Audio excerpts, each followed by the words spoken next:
નડિયાદ મહાનગરપાલિકામાં કોંગ્રેસ અને ભાજપના કાર્યકરો વચ્ચે બોલાચાલી બાદ છૂટા હાથની મારામારી થઈ છે. મહાનગરપાલિકાની કચેરી વિસ્તારમાં થયેલી આ ગરમાગરમીનો વિડીયો સોશિયલ મીડિયા પર ખૂબ જ વાયરલ થવા પામ્યો છે. ઘટનામાં બંને પક્ષના કાર્યકરો એકબીજા સામે ધક્કા મૂકીને ધૂસાધૂસી કરતા જોવા મળી રહ્યા છે. પરિસ્થિતિ કાબુ બહાર ન જાય તે માટે પોલીસ દોડી આવી અને મામલો શાંત કરાવ્યો. હાલમાં વિડીયો વાયરલ થતાં શહેરમાં રાજકીય હલચલ મચી જવા પામી છે. આ મુદ્દે શાસક પક્ષ અને વિપક્ષે એકબીજા પર આરોપ પ્રત્યારોપણ પણ શરૂ કરી દીધા છે. નડિયાદ મહાનગરપાલિકામાં રાજકીય ગરમાવો ઉફાળે ચડી ગયો છે. મહાનગરપાલિકાની બેઠક દરમિયાન કોંગ્રેસ અને ભાજપના કાર્યકરો વચ્ચે તીવ્ર બોલાચાલી થઈ. એકબીજાને આક્ષેપ કરતા પરિસ્થિતિ એટલી બગડી ગઈ કે બંને પક્ષના કાર્યકરો વચ્ચે છૂટા હાથની મારામારી થઈ. ઘટના સ્થળે એકાએક ગડબડનો માહોલ સર્જાતા સુરક્ષા કર્મચારીઓને મધ્યસ્થતા કરવી પડી. તણાવ વચ્ચે ધક્કા મૂકીને હુલ્લડ જેવી પરિસ્થિતિ પણ સર્જાઈ હતી. રાજકીય આંતરિક મતભેદો અને શહેરના મુદ્દાઓને લઈને થયેલી ગરમાગરમી અંતે શારીરિક અથડામણમાં ફેરવાઈ ગઈ. ઘટનાના પગલે નડિયાદ મહાનગરપાલિકાની કાર્યશૈલી અને રાજકીય વલણ પણ પ્રશ્નચિહ્ન ઊભું થયું છે. સ્થાનિક સ્તરે પોલીસને ઘટનાની જાણ કરવામાં આવી છે. હાલમાં પરિસ્થિતિ કાબૂમાં છે, પરંતુ બંને પક્ષ વચ્ચે તણાવ હજી યથાવત છે.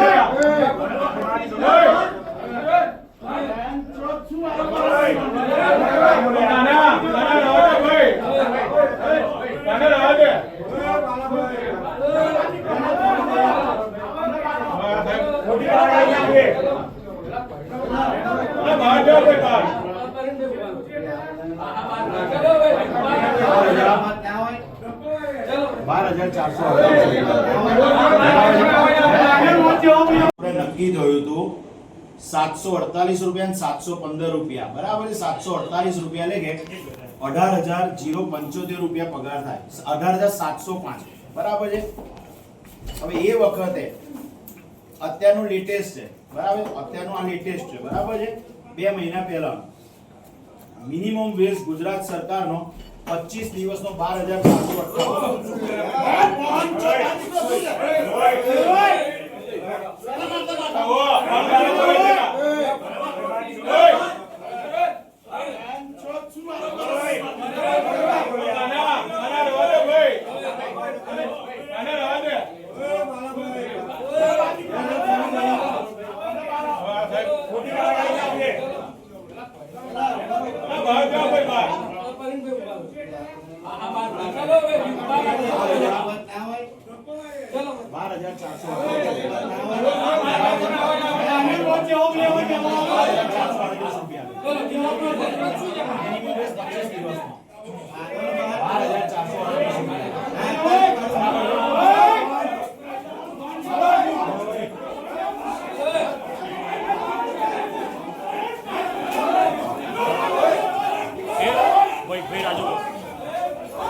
પરિચય નાખી ઘટના શું બનેલી, કઈ જગ્યાએ બની? મારું નામ રવિ કાનજીભાઈ પરમાર, એડવોકેટ, સામાજિક કાર્યકર છું. હું અને મારા સાથી મિત્ર જીગરભાઈ બ્રહ્મભટ્ટ અમે બંને કમિશનર સાહેબ જોડે અમારા વિસ્તારની રજૂઆત કરવા ગયા હતા. ત્યાં કોંગ્રેસના ઘણા લોકો બેઠા હતા, એમની રજૂઆત કરવા આવ્યા હશે અને અમે અમારા બધા પૂર્વ કાઉન્સિલરો અમે બધા સાથે મળીને વિસ્તાર માટે થોડી રજૂઆતો હતી એના માટે જતા હતા. તો એ લોકો કે આ ભાજપના લુખાઓ આવી ગયા, આ પ્રમાણની અમારી ઉપર એમને કોમેન્ટ પાસ કરી. એમાં હાર્દિક ભટ્ટ હતા, પછી રાજુ રબારી, એમની જોડે 8-10 બીજા એમના મળતિયા હતા કોંગ્રેસના, અને અમારી જોડે અજયભાઈ પરમાર હતા, એ અમારી જોડે હતો. મારો ભાઈ છે એ બી જોડે આવ્યો હતો. તો કે એની ઉપર ખોટી કોમેન્ટ પાસ કરી, જાતિ વિધેક શબ્દ બોલ્યા ગયા, ઢેડા ચામડિયાઓ કહે છે એમને શું કામ છે આ રીતનું. એટલે આ રીતનું તો અમે કીધું લોકશાહીની અંદર આ રીતના પ્રયાગ કરવા એ ખોટો છે. એટલે આ રીતે અમારે ત્યાં થોડી ઝપાઝપી થઈ. એટલે પછી સાહેબે તરત જ કીધું ભાઈ તમે બધા પોલીસ સ્ટેશન આવો અને જે ઘટના બની છે એના વિરુદ્ધ તમે આ લોકોને કાયદેસર કાર્યવાહી કરીને એમની ઉપર પાકી ફરિયાદ સાહેબ લે અને બધાને એરેસ્ટ કરે એવી અમારી માંગ છે. જય મહારાજ. હું હાર્દિક ભટ્ટ, નડિયાદ શહેર કોંગ્રેસ પ્રમુખ. આજે અમે લોકોએ 28 ગયા મહિનાની 28/8 એક મહાનગરપાલિકાના ડેપ્યુટી કમિશનરને કરોડો રૂપિયાના પીએફ અને લઘુત્તમ વેતન, ગ્રેજ્યુટી, બોનસના કૌભાંડ બાબતે રજૂઆત કરતો એક પત્ર લખ્યો હતો. એની અગાઉ અમે લોકોએ લખ્યો હતો.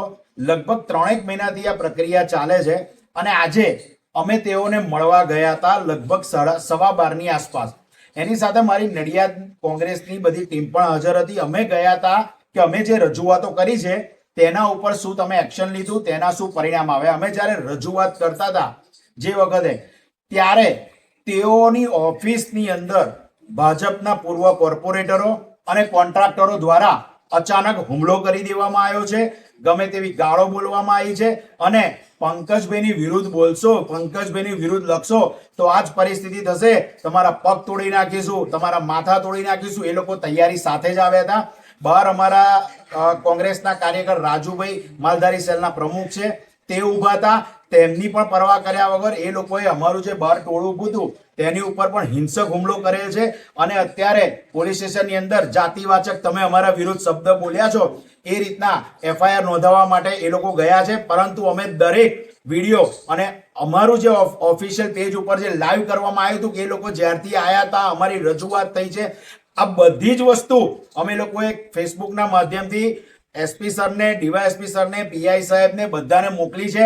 અને ન્યાયિક ફરિયાદ થાય એના માટે, અને એ લોકો જે ખોટી ફરિયાદ કરવા ગયા છે તેમની ફરિયાદ અમને સાંભળ્યા વગર ના લે તેના માટેની રજૂઆત અમે લોકોએ કરી છે. બીજી વસ્તુ કે નડિયાદની અંદર છેલ્લા 25 વર્ષથી જે ભ્રષ્ટાચાર ચાલે છે તેના માટે અમે નડિયાદના ધારાસભ્યની વિરુદ્ધમાં જે પ્રજાના જે પૈસા ખવાઈ ગયા છે તેનું શું કારણ છે, આ બધી બાબત પર અમે તેમને ભ્રષ્ટાચારી નથી ગયા, પણ તેમના રાજમાં આટલો મોટો ભ્રષ્ટાચાર થયો છે તેની બાબતમાં અમારું અભિયાન ચાલે છે. બીજું કે નડિયાદની જે પ્રજા છે એને આ ખાડા, ગટરો, ગંદકીના કચરાથી કેટલી બધી તકલીફો પડે છે તેની માટે અમારી રજૂઆત છે.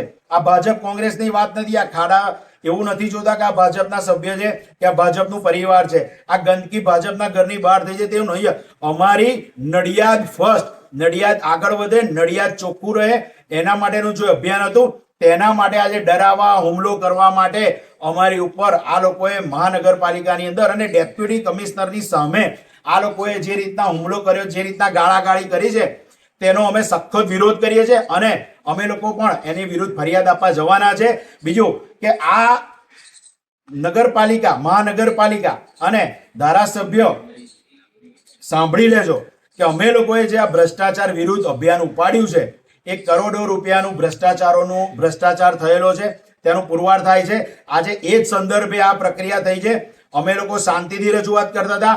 અમે રજૂઆત કરતા હતા ત્યાં સ્થાનિક પોલીસ પણ હાજર હતી, છતાં 100 જણ જેટલું આટલું મોટું ટોળું હિંસક હુમલો કરે તે નડિયાદ માટે ખૂબ ખરાબ કહેવાય. પરંતુ જ્યારે પોલીસને ફોન કરવા, ઉપલા અધિકારીને, SP સરને ફોન કરવામાં આવ્યો ત્યારે તાત્કાલિક ધોરણે તેમણે બીજી પોલીસ અમને તરત મોકલી આપેલ હતી અને અમને લોકોને બધાને બહાર કાઢી અને અમને લોકો અત્યારે હાલ ફરિયાદ માટેની કાર્યવાહી આગળ કરી રહ્યા છે.